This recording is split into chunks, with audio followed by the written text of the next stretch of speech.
Check. How's everybody doing? Come on in, come on in. It's going to be a fun live stream today. Let me pull up the chat. Guys, we're just going to chat about game dev.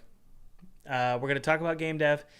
A little bit of background for those of you who don't know. I make games full-time. I also do YouTube full-time. I do a lot of things that I love full-time. And that's just the beauty of, I guess, digital entrepreneurship. Building brands, building products, digital products, learning how to sell, learning how to talk to cameras, learning how to make games, learning how to talk to publishers, learning how to get investors. I love it all. I do it all. Oh, crowdfunding. I love all of that. And I want to talk to you guys about it. I want to teach you about it because I want you to be able to do it too. Because there's nothing more freeing than being able to be creative and do what you want. So we're going to talk all about that. Huge thank you. Huge thank you to Forrest, Shane, Sasa, Mohammed, Sentosh, Michael, Johnny, Lopez. Welcome to Full-Time Game Dev. Full-Time Game Dev is my massive program, and it does, obviously, guys, it supports the channel. So be sure to check it out below. I think there's five or so days left. No, yeah, it ends on Tuesday. So check it out below. It is currently, yeah, it's 50% off. I think there's a total of 100 seats left, or 100 seats total. I don't know how many are left. So check it out below. And if you're a student, let me know in the chat what you think about the program. And yeah, let's go ahead and jump into this Q&A and get started. So let me know in the chat of any questions you guys have. Sorry, I'm fixing this banner at the bottom here. Let me know what you guys think about any questions you have about game dev. And yeah, that's it. We're just going to talk about game dev, and I want to answer as many questions as I can because, again, I want to see you guys succeed. I am doing pretty good today. So that's an answer to Red's question. I'm doing pretty good today. Connor Davis, question. I really want to make a story-driven game. Thomas, can you talk more about how to develop the narratives for your games? How do you write a script? I love traditional storytelling. I'm a huge fan of traditional storytelling. And in fact, dare I say, I want to tell you some stuff I've been learning about sales. Okay, I'm learning a lot about sales because you guys know I also sell stuff, right? So I'm a digital entrepreneur. I sell stuff. But I sell ideas in my games, right? I sell a story in my games. Where are you guys going? What are you doing? Oh.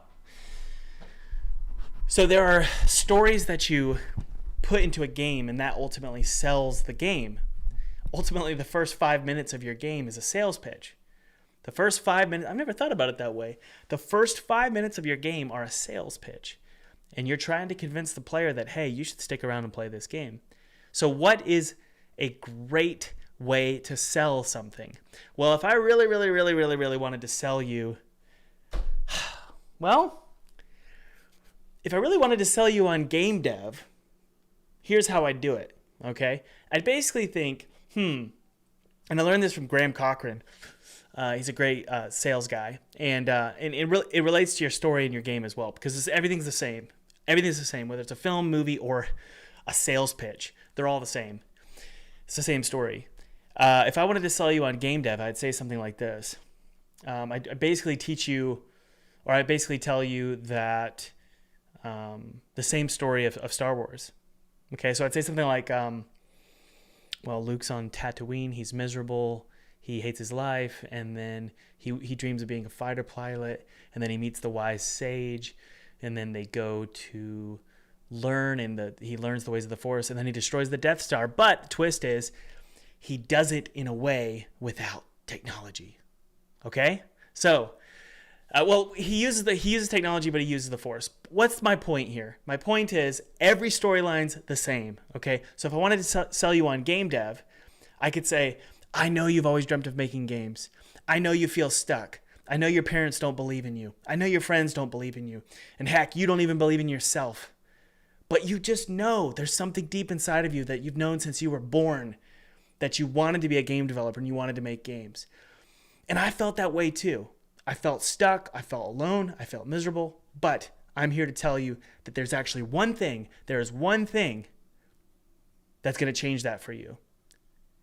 And that thing is, you can actually make a game and finish a game, or you can actually get funded for your game before you even finish it. Okay, that's the Force, right? That's Obi-Wan saying, you can be a fighter pilot, but it's not the way you think. It's actually all in here with the Force, right? So you twist it, okay? And then you say, so I'm going to show you how to do it. And that's what the sage is for. And he takes him on a journey, and then he gets his dream. The same is true with any great story, okay, in a game. Same thing. Start the character out in a bad place. As an orphan, Harry Potter, same thing. Start them in a bad place. As an orphan, they're miserable. Not only do you show them the bad place, but you also show them how it feels to be in that bad place, okay? So this is great with stories, okay, for video games. It's great with stories with films. It's great with stories with sales. It's all the same. Start in a bad place, identify with how they feel, and then bring them or give them an aim. And that's what the sage is for, to give them an aim. But the aim is where they didn't think they should aim. Okay? So that's always the twist. It's like, hey, you want to achieve this in the video game. You want to save the princess. Well, actually, the way to save the princess is not what you thought. And so you do a little twist. And then you take them from their training to saving the princess, and they do that thing that they thought they couldn't do, but they do it in a different way than they thought. And then they get the princess. It's the same storyline, right? Same storyline. So that's some advice for how, well, that's digital entrepreneurship. That's how to sell things, but that's also how to sell an idea or a story in a game as well, or a film. Does that make sense, guys? That was a rambling answer, but hey, what is your advice? This is from Sammy. What is your advice to give me every time I try to make a game, but I stop for a while? Well, the truth is that you're never going to quit something that you need, okay? I'm never going to stop drinking water, right? Why would I quit drinking water? I'm never going to stop spending time with my family, my wife and my kids, because I need that, right? The same is true with digital entrepreneurship, okay? Most of you will quit as a digital entrepreneur or a game developer. You're going to quit your projects because, frankly, you don't really need it. And oftentimes, we don't know how to desire something so much that we need it. The truth is that most people in their head, they don't truly desire to make games full time. They don't truly desire indie game development. They think they do, but they'd much rather be more comfortable with a safe job, or they'd be more comfortable going to college, or not really building a business, but they'd rather work for somebody else because deep down, they actually need security. They don't need creative control. They don't like creative control as much as they like security. So ultimately, at the end of the day, if you like one over the other, you're always going to quit for this. Now, for me personally, let me know in the chat if this is you. For me personally, I really, really, really need creative control. And I really, really need the ability to own my work. I hate when someone else owns my work. And I'm not saying one is worse than the other or better than the other. I'm just saying there's different personalities. So if you find yourself constantly quitting projects, it's either you're not built for that, you're built for a paycheck, and that's totally fine. Seriously, that is totally fine. Or you don't desire it enough for some reason. You don't need it for some reason. And I'll end with this. Sometimes it's because you don't truly believe that you can do this. You don't really believe that you can launch a game and make money from it full time. You don't believe that. You don't really believe that you could sign with a publisher with your game. And I understand that. Sometimes it doesn't feel realistic. And frankly, it's not realistic for a lot of people. But for me, I truly believed it. I mean, before I was even full-time, before I had a YouTube channel, before I did my first Kickstarter campaign with my first game, Pinstripe, I truly believed it. Now, I got lucky. I got lucky in that I made some money off my first like tiny little game. And that tiny little game made me some money, and something clicked in my head and I said, "Oh my goodness, we have a proof of concept." And then I started believing in it. So I understand that it's difficult, but you've got to figure out a way to believe it. And I'll end with this final word or this final sentence with this answer. Sometimes believing in something reveals itself slowly. So you really have to put your work out there on social media and put your work out there on itch.io and slowly build up this. It's almost like a camera lens opening slowly. Sometimes it's really slow before you realize, oh, I can do this. Oh, it's slow. It's not just one day you're like, hey, I believe in myself. Most of the time it's slowly revealing itself. And you have to do it yourself. You have to bring open that lens by putting your stuff out there and building confidence. Guys, once that confidence is there, once you have a full clear view of who you are and what you're capable of, believing in this becomes a reality. And then what do? You want it so much you need it. That's the ultimate problem. Believing in yourself. If you don't believe in yourself, you can't really truly desire something in the digital entrepreneurship realm, if that makes sense. Okay. How do I get motivation to sit down and start creating? Money is a wonderful motivator. So once you start making money, it's really, really difficult to stop doing something that results in money. This is why I like digital products. I like games. I like selling courses. I like selling resources. I like making money from ad revenue. I like sponsorship deals. I love all this stuff because it's instant money in the bank as a result of work building a digital something, right? So I always say, if you're struggling to stay motivated and struggling to sit down and do something, try and monetize quickly, okay? This is me giving you a fleshly, it doesn't feel great, it feels icky, but I'm telling you the truth about what works for me. If you have trouble sitting down and doing something, it's best to start trying to figure out a way to monetize it. So here's an example. If you're struggling, if you're really, really struggling to sit down and make games, do your very, very best to get a prototype done and then sell that freaking prototype. Sell it to a publisher, do a Kickstarter campaign, start a YouTube channel, and start getting wish lists. And by the way, when you get a wish list, just think of it as money, because a wish list truly is eventually going to be money. So if you don't want to sell to a publisher, sell your demo or your prototype to a publisher, or you don't want to do a Kickstarter campaign, at least start getting wish lists, because when you start seeing that drip of wish lists come in on Steam, it's like, whoa, I'm going to make some money. And it's so motivating.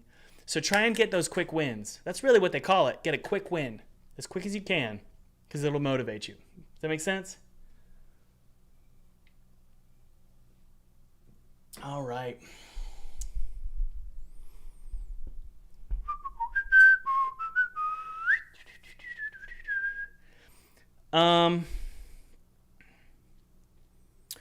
Daryl D, how much time do I need to spend on itch.io before I actually am ready to... How much time do I need to spend on itch.io before I'm actually ready to be like, okay, here's my first game? What? I don't know exactly what your question is, but I will say that before you make your first commercial release a crappy game on itch.io. I mean, that's always been my advice. Get some crap out there fast, because your lens and your view of who you are as a creative is like this. It's like I was gonna say something kind of perverted. It's tight, and your job is to just open it up a little bit by posting something on itch.io. Okay, so you really need to just post something, because what's gonna happen is you're gonna get more clarity about who you are. Most entrepreneurship problems, most game development or digital creativity problems, they're linked to you lacking confidence and willingness to just put yourself out there. You're unwilling to put yourself out there because you're scared. Most of you are probably just scared. And you say, well, Thomas, how do you have confidence to go live? And how do you have confidence to go just reach out to random publishers and meet with publishers and release your games? How do you have confidence to go full time? All of it is this slow revelation of who you are and believing in yourself. And it happens slowly, year after year after year. And if you're not rolling that die and trying to get a 6, if you're not constantly doing that, it's never going to happen. So you got to just start doing stuff now.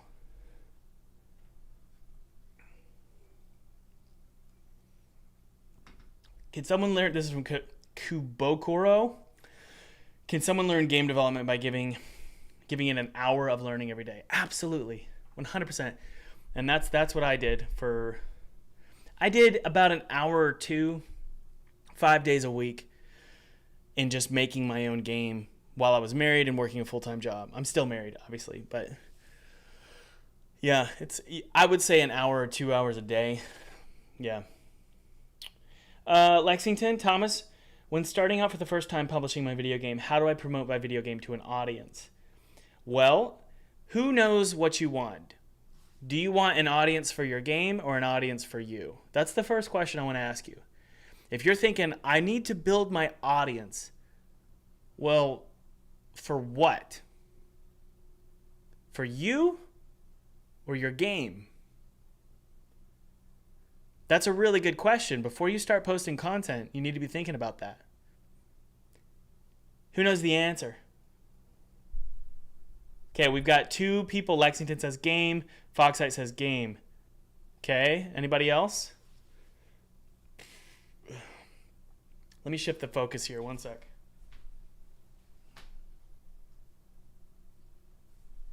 I'll give you a little hint. You or your brand, not the game. Why would we do that? I'm going to spend 4 years trying to sell this can of Zevia. Why on earth would I spend 4 years trying to sell this can of Zevia, and then once it's consumed and there's nothing left, I can't sell anything anymore? What you want to do is you want to build a brand. And here's the cool thing. You can build the brand, and this is true for anything, guys. So like if you're building a YouTube presence or you're building an online platform, like my platform, Full-Time Game Dev, I'm really passionate about it. I'm building this platform. But I'm also building my games, Twisted Tower, and my studio, Atmos Games. When I'm building this stuff, I'm building a brand that builds trust and people and an audience that will stick around for any product that those brands create. So instead of just building an audience for a product, you build an audience for a brand. And then you can sell multiple products and then ultimately sell the brand. That's really how you want to be thinking about it. So it's totally fine if you want to make a social media presence for your game. If you want to do that, more power to you. And I've seen people do it. I personally want to build a brand. And it can be centered around you so that that audience sticks around. There's no greater leverage, frankly. In my opinion, there's no greater leverage than having an audience. If you have an audience, sky's the limit. As long as that audience is targeted towards a specific type of products, sky's the limit. Does that make sense? All right, let's go. Okay, K North says, I get tripped up heavily is in the feeling that I'm always working on concepts that just will not stand out. I've really been thinking about the Trinity hook lately. So K North is talking about my proprietary Trinity hook. And the Trinity hook is simply, hey, your game needs to stand out. It needs to be special. So think about your visual, your mechanical, and your story hook. That's the Trinity hook. Visual, mechanical, and story. That's the Trinity hook. Okay. Does every great game have all 3? No, but we're not gonna have all of our eggs in one basket.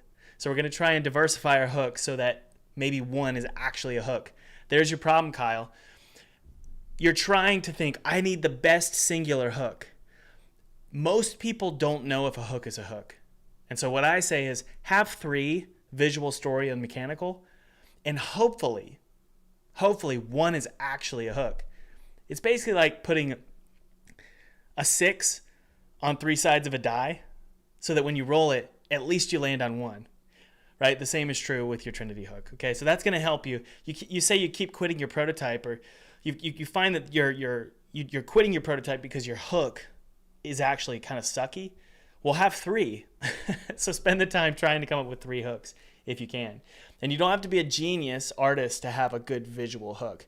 Frankly, you just need some good understanding of color theory. I think color theory helps a lot. Does that make sense? All right.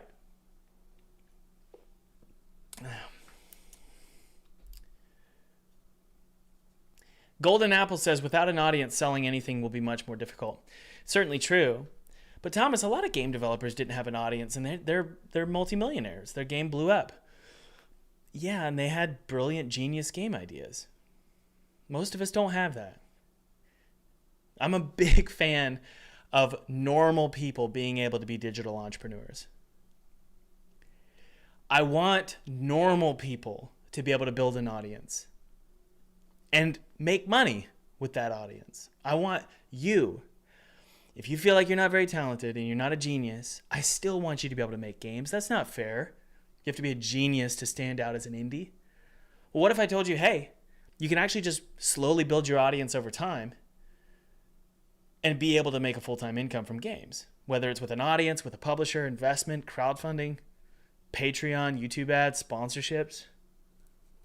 There's just a variety of ways to make money. Or, obviously, sell your game and just make just enough. I mean, how many of you would be thrilled to make just enough to pay your bills with your Steam sales? That's totally possible with a mediocre game. It's totally possible, but most people don't know how to sell a mediocre game, right? They don't know how to launch a mediocre game. Okay, Space Cow says, can you expand on how to build a brand? Absolutely. So I can't remember who I was watching this video. Let's see if I could find it here. But I was watching this video, and this, what was her name? Okay, Ruri Ohama. She posted a video called "This is the only video you need to watch to start a YouTube channel." I think that's what it was called. And one of the big messages she said in the video was, to build a YouTube channel, and the same is true with a brand, you need to think, if I had a megaphone and I could talk for 10 seconds to the whole world, what would I say? That's like the first sort of big element of a brand, which is it's what you stand for, okay? It doesn't have to be some annoying philosophical thing. It just be something that your brand stands for. So what is Thomas Brush's game development brand? When it comes to my YouTube channel and my online courses and my videos, what's my big theme? My big theme is you can be a full-time game developer before you finish your game. That's what I'm screaming to the world. Why am I screaming this? Because this is something I discovered, and I was thrilled about it because it meant that I didn't have to work 4 years and hope and pray that your game actually is successful on launch. You can actually get investment. You can actually get a ton of wish lists and basically, well, you could pretty much know that your game is going to be successful on launch and make money. But you can also do a crowdfunding campaign. You can also build a YouTube channel. You can also get a Patreon. You can build an audience that supports you. This is awesome. This is my big message. So that's the first thing with building a brand as a game developer, okay? Or maybe you just want to build a brand on social media. You need to be thinking, what's my big message, okay? Not my big message for my game. That's helpful. But what's my big message for my studio? For my game studio. Let's do a little exercise here. In the chat, let me know, what's your big message? What is your game studio all about? Okay? It's not solving world hunger. That's not what I'm talking about. It's what's your big message? And what are you all about with your games? For me, okay, let's push aside Thomas's YouTube brand. I'm all about digital entrepreneurship, so I'm sorry if I'm talking about that too much. Let's push that aside. What is Thomas's studio all about? Well, what's my studio called? Atmos Games. So we make atmospheric story games. That's what we're about. That's all we're about. And in fact, Twisted Tower, the current game we're making, feels like a boomer shooter, but we're slowly moving it over. It's going to fit right into that mold. It's almost like gravity, bringing it back down to the Thomas Brush brand. It always ends up back on the Thomas Brush brand. If I try and make games that are different than who I am, it just comes right back. And that's what your brand is all about. It's about bringing your products into who you truly are. And you need to be able to articulate that. And so my games are atmospheric story games. So that's what I'm shouting to the world. That's number one. Number two, who is your ideal avatar? Who's your customer avatar? Okay? Who are you selling to? Well, I've found that it's really, really helpful to just sell to yourself. If I know that I'm selling games for Thomas Brush, it's easier for me to make games because I know me and I know what I like. But it's important for you to establish who your avatar is. And this is, again, very, very helpful for entrepreneurship as creating digital products, but it's also really, really helpful for building, obviously, games because they're digital products as well. Figure out who your customer is with the ideal avatar. Name the individual. How old are they? What do they think? What do they believe? Are they married? Do they have kids? What time do they wake up in the morning? What kind of games do they play? Figure out what you're going to shout. Figure out who you're shouting to. And those two things are going to help you a lot in building your brand. Does that make sense? All right. Let's see here.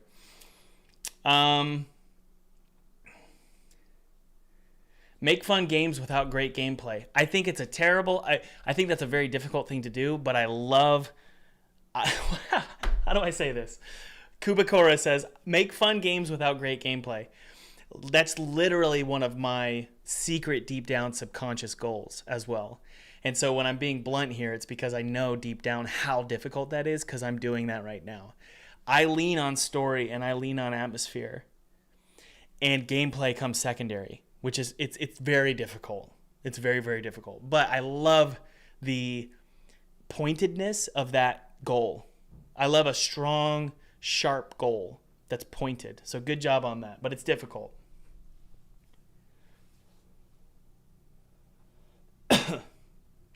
Oh, that's great. Dragon says, as someone doing SaaS for career and indie game dev for a hobby, building an audience for your brand is key regardless of the product. The product or game might change, so keeping a core audience is vital. Yes. It's almost like saying... It's like this, because there's a ton of different ways to apply leverage to your brand, okay? You can apply leverage with money, capital. You can apply leverage with technology, right? You can apply leverage to your brand or to your studio with an audience. Leverage is just a way to do more and to get more out of your brand and out of your game, okay? So an audience is leverage, obviously, because you can use that audience to lift a lot more than you could all on your own. You could sell a lot more because you have an audience. The same is true with capital and money. So back to what we were talking about with building a brand and a personal brand for your studio.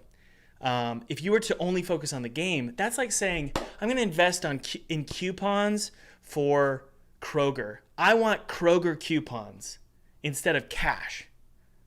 It's the same kind of thing. Because Kroger coupons are limited just for Kroger. Yeah, you can use them for Kroger,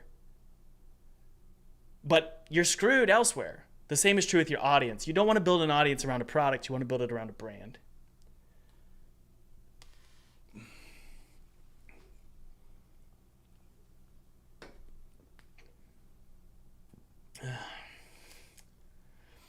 Evelyn says, do you have a method or advice for getting out of a rut, specifically when it comes to game dev?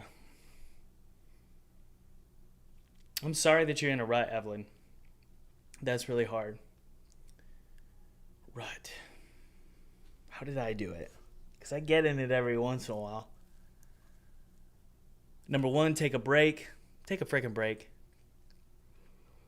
Number two, commit to never quitting a game again. Try and, man, I'm just telling you what helps for me. I cannot, It makes me so sad that people can't trust themselves. When you constantly quit stuff, you build resentment for yourself. And then you start to you immediately disbelieve any dream you have. How many of you are right there in that moment in life where right now in your life you feel that way? You think, I'm not even going to dream because I know I give up on my dreams. That's who I am. So you tell yourself this lie. That's who I am. I give up on dreams. That's who I am. I never follow through. So why would I even dream to begin with? It's so sad. I hate it. And I know how that feels, where you're just like, I don't want to even think about dreaming because I know myself. I know I quit. And I want you to stop quitting. I want you to commit to stop quitting. I want you to quit quitting. But Thomas, if I release stuff, it's going to fail. It's going to flop. Yeah, that's better than not releasing anything at all. You guys have got to release crap. Get it out there. Put that crap out there. Get it over with.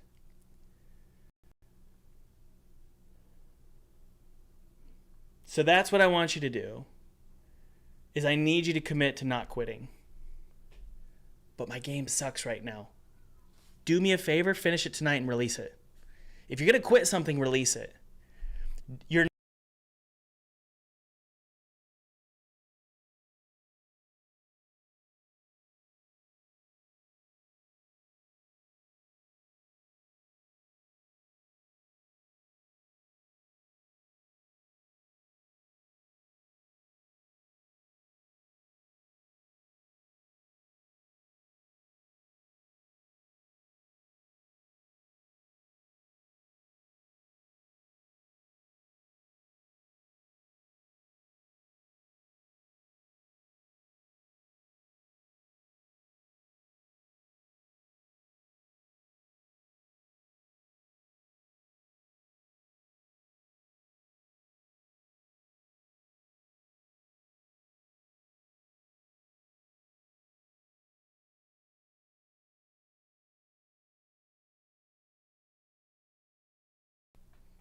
What? There we go.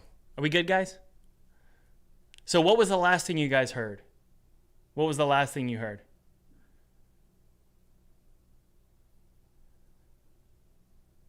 What was the last word you heard? You don't remember? Oh man, it was a while ago. I just made so many good points. Yeah.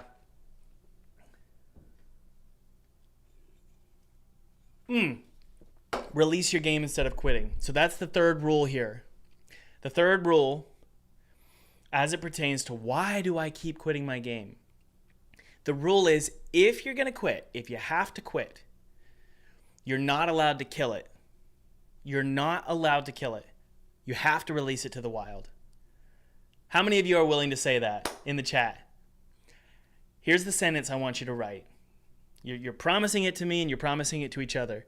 If I quit something, whether it's your game or some digital product you're creating, a graphic novel, I don't care. If you're quitting something, you cannot kill it. You have to release it. I commit to not killing, but releasing. I'm going to release it and not kill it. Write that down. I'm going to release it and I won't quit it.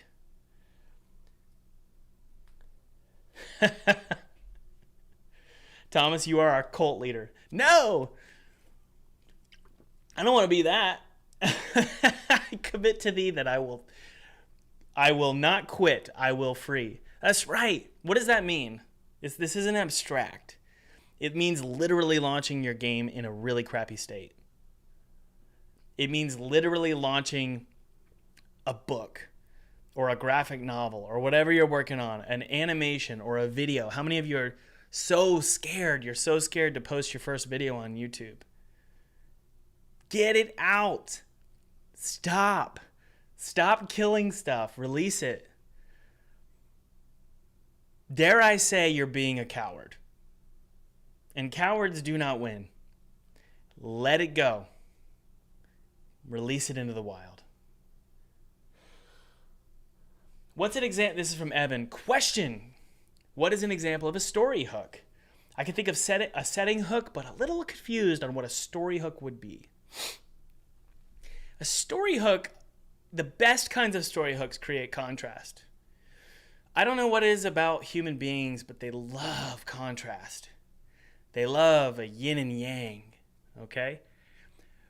The most famous man on earth. Who's the most famous man on earth? Does anybody know? Who's the most famous man to have ever lived?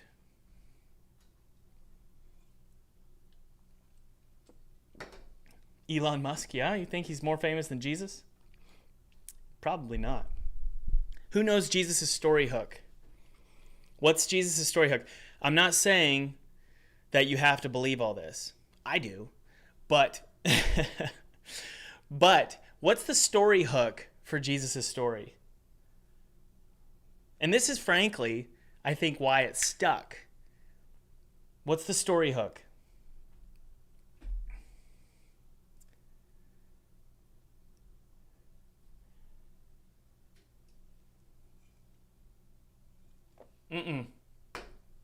Nope. No. Think of the contrast.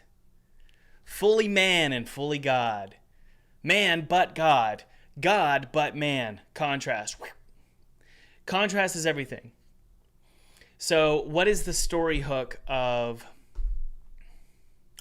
Luke Skywalker? What is the story hook of Harry Potter? What's the story? Guys, it's so freaking obvious. What's the story hook of Frodo freaking Baggins? Let's figure this out. Think of contrast. And by the way, every great story, it's just linked and everything is focused on the character. So that's why we're talking about character. Oh, that's good, Thomas. And sorry, Thomas, about missing the meeting today. I really am, man. Maybe you're the same one. I'm not sure. But I'm sorry about that. We got it next week. What's the story hook of Luke Skywalker? What's the character hook? He's a boy just like us, but he's a Jedi. Harry Potter, poor orphan child, but he's a world famous wizard, right? Contrast is everything. What's Thomas's? Thomas Brush. Why do people like Thomas Brush? Right? I'm not super popular, but I have a bit of a following. What's Thomas's little contrasty hook? Does anybody know? What do you think Thomas's hook is? It's a good question of brand as well. When you think about your brand, how do you create contrast about who you are? Right? So we're talking about contrast. You're asking, how do you create a good story hook? You need to think about contrast. Contrast tends to catch people's minds. Oh, Julian says indie, but he makes money. Good. Oh, man. Let's see here. Tapioca says, handsome, but he's not a jerk. Why, thank you very much. I'll take it. Yeah, I mean, contrast is so helpful with characters and story. With my stories, there's always contrast, okay? So you've got like a minister, but he goes to hell. That's Pinstripe.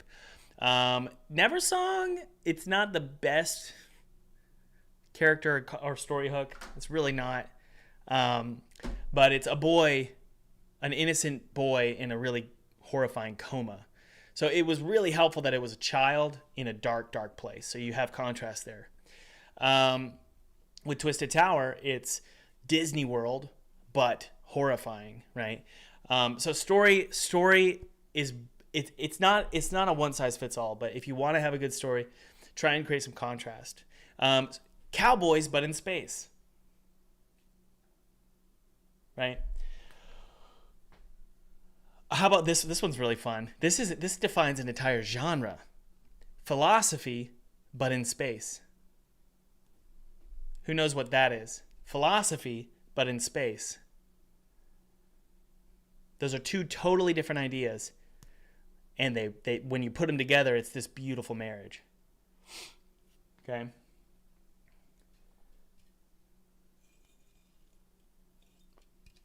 Foxv says, you ever thought you were just a fluke and you're sending others to their failure? I'm just wondering if you ever felt that way. Yeah, all the time. Seriously. I definitely feel that way. That's called the imposter syndrome for sure. Feeling like a fluke and feeling like that's the problem with YouTube. YouTube is tough because when I first started YouTube, I was like, maybe I should not be giving this advice. Because I made one game, and what if I don't make another good game? Or what if my next game sucks? What if I no longer make money as a game developer? Is everything I said a lie? And so you're always going to feel that way, guys. You're always going to feel like you're on thin ice and that you're kind of fraudulent. I mean, I think that that's kind of human nature, just to feel pretty insecure. So I feel that way all the time. All the time. Definitely feel like a fluke. But I also feel like, man, I wish someone would have told me what I'm telling everybody else, because it would have been really, really helpful had I known all this stuff. So, yep, Star Trek, that's right. Crunchy coconuts, that's right. Or just sci-fi in general.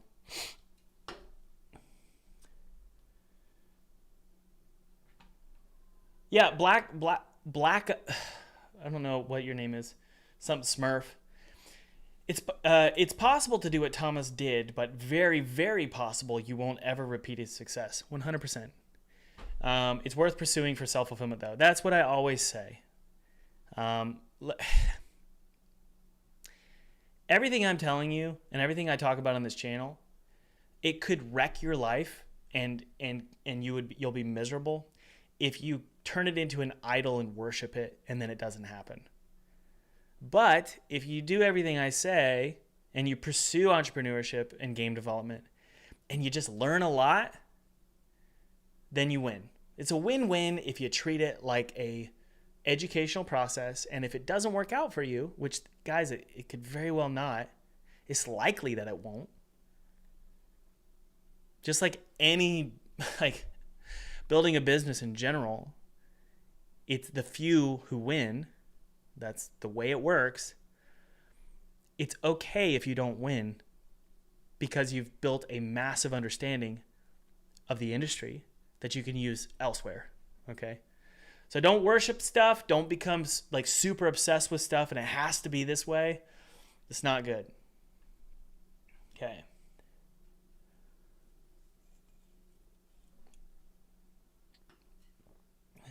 Hey, Real Caden. Welcome, welcome, welcome. Thomas, how do you handle, this is from Landro. Thomas, how to handle about having a lot of ideas and thoughts about everything other game to make, but not about the game I'm making? Welcome to game dev right there. First off, you have to identify that as normal, and that's normal for even game developers who are currently working on a game for 3 years. Me. I always have ideas.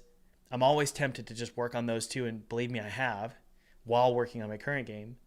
Right now, we're fully focused on Twisted Tower, but like we were, I think it was before we signed with 3D Realms, we were working on a dog game as well. Just recognize it as normal, and don't feel like something's wrong.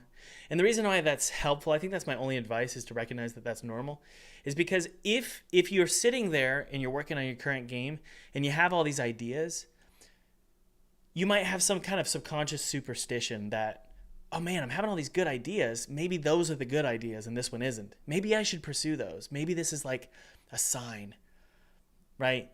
A great idea doesn't come all the time. So maybe I need to catch this idea now.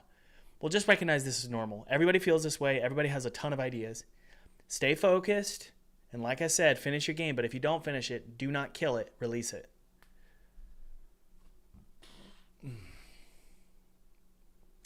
Do you feel like YouTube has been essential to keep your game dev journey alive? No. Would you still be doing this realistically if YouTube and the courses were not part of it? Yes, 100%. That's a really good question, 10th Gaming, and I've had people ask that before. They're like, Thomas, you're only full-time because you have YouTube. It's not true. It's so freaking annoying. I get annoyed with it, and I know I shouldn't, and I know you're not saying that. It annoys me because I'm like, guys, I sign with publishers for every game. Like, what do you think I'm doing? Like, they when I sign with a publisher, they pay me. That's why I do it, so that I can be funded. YouTube, when you guys ask about YouTube, YouTube is it's just more income and it's more stability.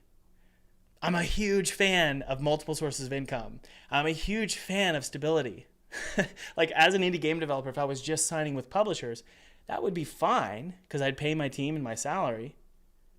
But it would be difficult to sleep at night. Here's why. When you sign with a publisher, you get paid and then you use up that money and then you launch your game and then you cross your fingers. For me, I purposefully avoid that feeling at all costs. And the way that I do that is I have multiple income streams. So yes, I work with a publisher. A lot of people are like, why does Thomas work with a publisher if he makes money on YouTube as well? Because if I work with a publisher, I don't have to be stressed because they're paying our salary. And when we launch the game, I don't have to be stressed because I have other income streams. So I'm a big fan of multiple income streams. And I get frustrated with sort of a one-track mind of like, I only need one salary and I only need one form of income and I'm not going to worry about anything else.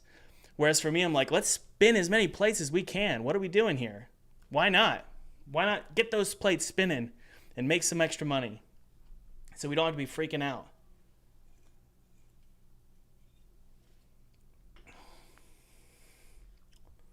That makes sense?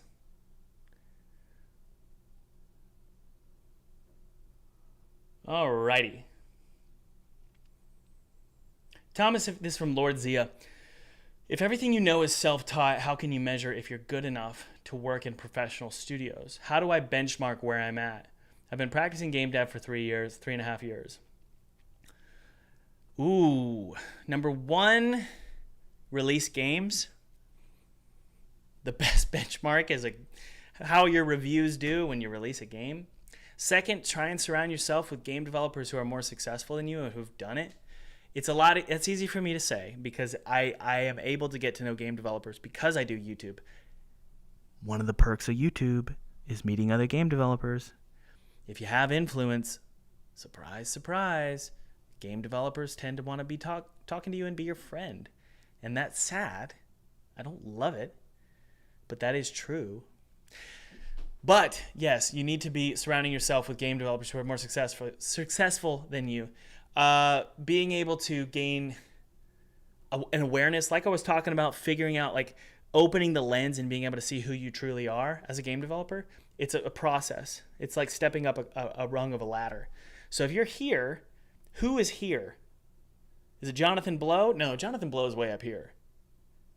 Right? Is it Notch? No, Notch is like in heaven. Okay? Who's that next person right here? Use that person as your benchmark, okay? And ask them to mentor you. Believe it or not, when you ask people to mentor you, it flatters them and they want to do it. Be precise though. When you ask somebody to mentor you, just say, hey, I was wondering if you could mentor me.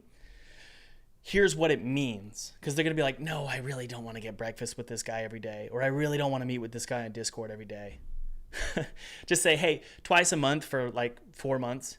Would you be willing to meet with me on Discord and review the game? It's a great way to benchmark how well you're doing, for sure.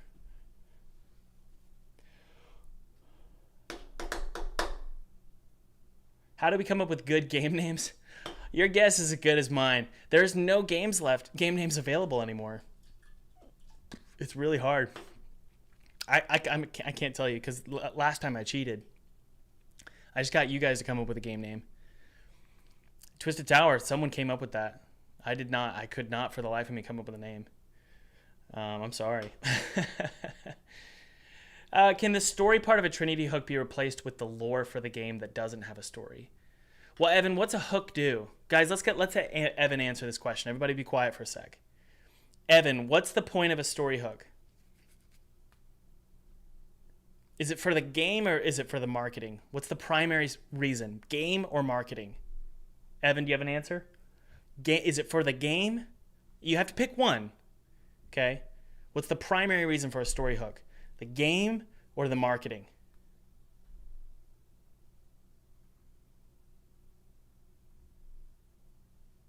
Good. It's for the marketing. So, can you use lore for marketing? What do you guys think? Seriously, let Evan know in the chat. Is lore a good marketing tool?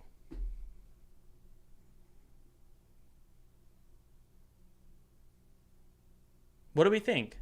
Is lore a good tool to sell a game? I don't know the answer. I'm being dead serious. I don't have the answer. Let's answer Evan's questions. For those of you who play games like Elden Ring, is it the lore? Did the lore do it for you? Did that help? Tier Reader says it's hard to explain lore in a 30-second trailer. I think at first, no. That's what somebody said. I can't remember your name. Or I moved up too quickly.